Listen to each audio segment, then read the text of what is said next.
Okay. One thing about me is that I'm a bet on me at all times. So a couple weeks ago, I quit a job because I had been there almost a year. March would have made a year, but felt like 2 years in childcare. But they didn't have like the legal papers to be open, and I was like, oh hell no, I'm not playing with y'all. I'm not playing with y'all. So I bounced. The thing about it, I want to say is this: the universe only answers in absolutes, and these are the moments where I realize it's so true. It's so real because I didn't have a concrete job like once I quit. Like there was nothing lined up.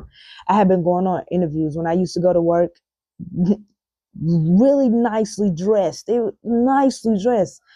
I was going on interviews the whole time. So I always kept that door open because I always knew I was leaving and I wasn't coming back to childcare. That was already knew that, right? But when all this shit came to a head, I was like, yeah, I'm out. The universe only answers in absolutes. I was absolutely sure that I was done. I was absolutely sure that I quit. I was absolutely sure that I didn't want to go back to childcare. And I was absolutely sure that I would get something the next day. It didn't take long. I'm in a position now, right now to this evening, thinking about which of the three offers I'm going to accept. All three are a financial increase. My thing is that the input has to match the output has to match the input at all times. And at that time, my input was significantly higher than my output. You're not going to tell me when we come back after break that you're not going to pay me now, but you're going to pay me later. So we end up going 4 more weeks without a check.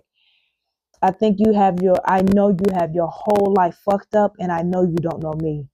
That's an absolute no. That is ghetto. That's very ghetto. Okay. And it taught me like how much friction and bullshit goes on and how much of a hole you pile yourself into when you're people pleasing and when you're indecisive.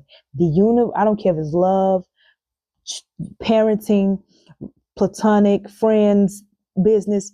The universe only answers in absolute. So be absolutely sure you want to marry that person. Be absolutely sure you want to quit. Be absolutely sure you want to go for what you want to go for. Be absolutely sure about who you say you are because people gonna always have you fucked